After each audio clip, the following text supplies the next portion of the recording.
Everything But Money. That is the title of a new book, interestingly, about money, written by someone who knows a lot about money. The author is Jessica Moorhouse. She is an accredited financial counselor. She's the host of the More Money podcast. And she wrote this book to help readers do a lot of things, but one of them, uncover their money story and create a better relationship with their finances. She joins us now. Hello there. Hello. Thanks for having me, Bruce. So excited to be here. Congrats on the launch of your book. This is a super big deal. hmm Uh, why this title? I thought we were going to talk about money. We don't need to talk about money at all. Oh, we talk about it, but maybe not in the traditional sense where a lot of books about money are how to be better with money. And then they talk about budgeting and cash flow and debt and investing and insurance, which is all great. But there's a lot of great books. I mean, you have one of those books, a great book that people should check out. But I wanted to write a book for the people who have read those books, have listened to our podcast, who are trying to get better at money, but there's something in the way they don't know what it is. And I've encountered a lot of these people over the years who've been following me for years, and they're like, I don't know why I keep on overspending or getting to debt, or am still too afraid to invest. What's wrong with me? And it's like, there's nothing Yeah. wrong with you, but there's definitely something going on Yeah. under the hood that we need to figure out. And so this book really explains those hidden barriers that are all within us that we may not realize that may be holding you back from either completely giving your finances a facelift, or maybe there's something in the way to give you that extra 10% improvement that you can't figure out why you can't do it on your own. This book is not written as a theoretical exercise. It is not based on test tube research. You bring yourself into this Yeah. book, right? From the dedication to your husband, from that opening anecdote. I want you to speak a bit about a chapter that you called When I Stopped Running. What does Oh that mean? gosh, we're gonna get right in there, Oh, aren't right we? into it. I'm leaping Okay. in. Okay. I wrote the book in sequence, so I really did write it from start to finish, which was interesting because, as you'll find if you read the book, it really forced me to go on this self-discovery journey of my own hidden barriers with money. And when I was writing that intro, which was the most intimidating thing, because I'm like, I've Mm. never written a book before. I don't know if I'm doing this right. I'm just going to write what I feel.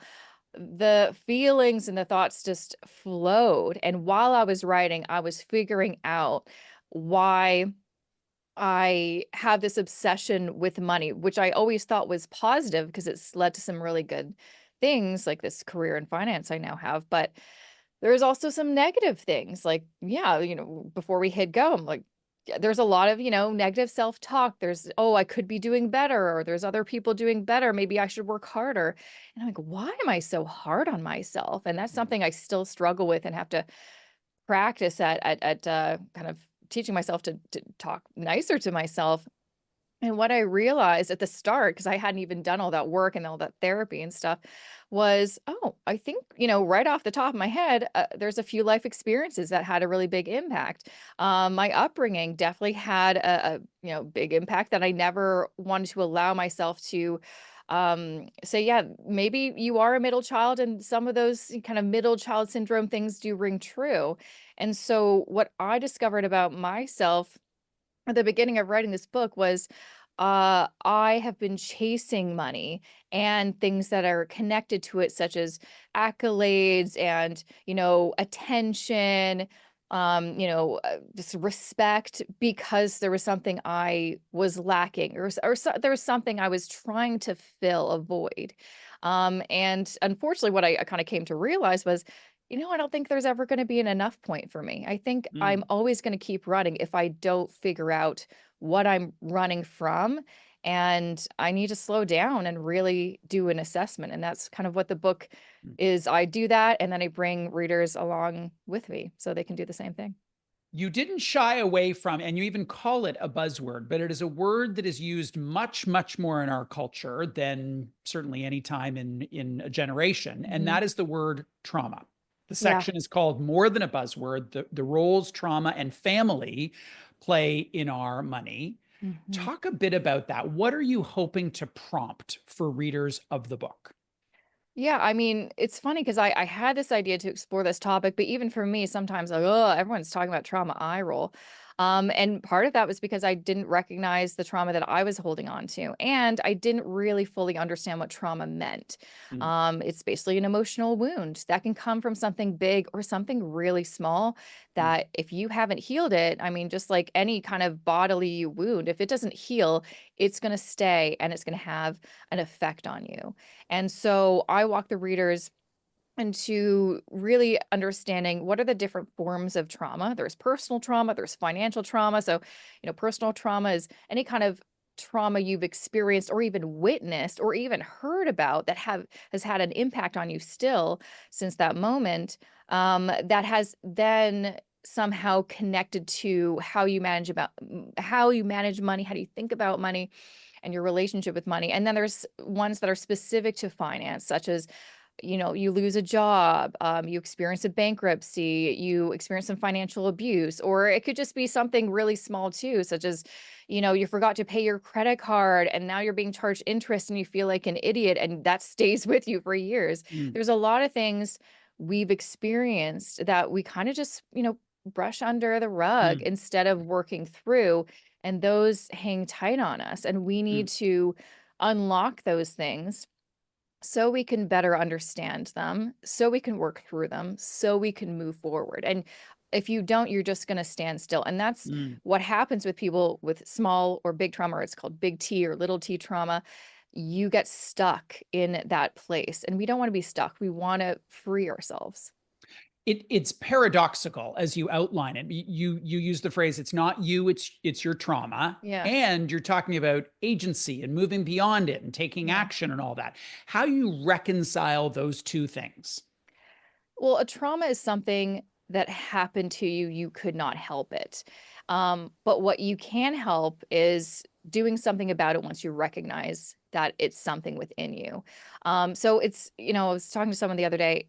It's not an excuse. I think a lot of people don't want to admit that they have trauma or even go there and explore if they do have any because they think that it's, admitting failure or it's an excuse. It's not an excuse. It's an explanation for why you have been thinking these things about money, why you keep on doing these certain financial habits, why you have certain, there's certain patterns that are repeating and you can't figure out why because you're like, I don't know. I just can't help myself, or I don't even remember doing that, or I was on autopilot. It's an explanation. So you can have more information to then figure out, okay, now how can I do something differently? Because without that information, you're guessing. You're just, it's a shot in the dark. You're not going to make any headway or make any real substantial long-term change. Mm. Yeah. Now, don't let me put words in your mouth. I know you wouldn't let me do that, but it sounds like what you're talking about is looking to the past, an ability to articulate your money story, which is a phrase that you Hmm. use, enables you to write the following chapters, the future Yes. chapters. Am I oversimplifying it? What's interesting and what I recognized while writing the book, was most of us don't know our money story. And really what that is what are some of the narratives we brought with us from childhood into adulthood that we learned, whether it was indirectly or directly from our parents? And then what are some of the narratives we've been telling ourselves up until this point? Most people are kind of running on autopilot or running off of, just information gathered here and there without being maybe intentional about it. And so you really can't, flip a new page, start a new chapter on your relationship with money, like everyone wants to do in every personal finance book promises to help you with, until you recognize what happened in my past. Who am I? Who am I with money? What is my current relationship with money? How does it make me feel? And there's a whole chapter on feelings, which I know is going to make people uncomfortable because it made me uncomfortable writing it because I am not a feelings person at Mm. all. And so you need to look to the past in order to understand who you are now and who you want to be, and how can you then set a path to move forward in a healthier way. Your final section is what you call the road to recovery. So, this Mhm. is the path forward. This is what you're going to do about it. One of the questions or assertions you raise is maybe you should talk to someone. Who Yeah. are the people that you believe your readers should be talking to, and about what? I mean, in general, I'm always a big advocate for working with a financial professional for your finances. But then when it comes to mental health, a mental health professional. And so there's a big section on really dissecting what does that mean? Because even in finance, it can be convoluted. There's financial planners, there's CFPs, there's QAFPs here in Canada, there's money coaches. They're all different. Some are regulated, some aren't. Some have credentials, some don't. It's just a made up title. So you want to know who you're working with to see if they were actually going to help you. And same with mental health. There's people that call themselves life coaches. That's unregulated and they're not mental health professionals. They are great in terms of helping you set goals and things like that. Not going to help you with any of your mental health issues. A professional in the field who is either a counselor or a therapist, and then there's also psychologists, psychiatrists. I go into all the different kind of roles.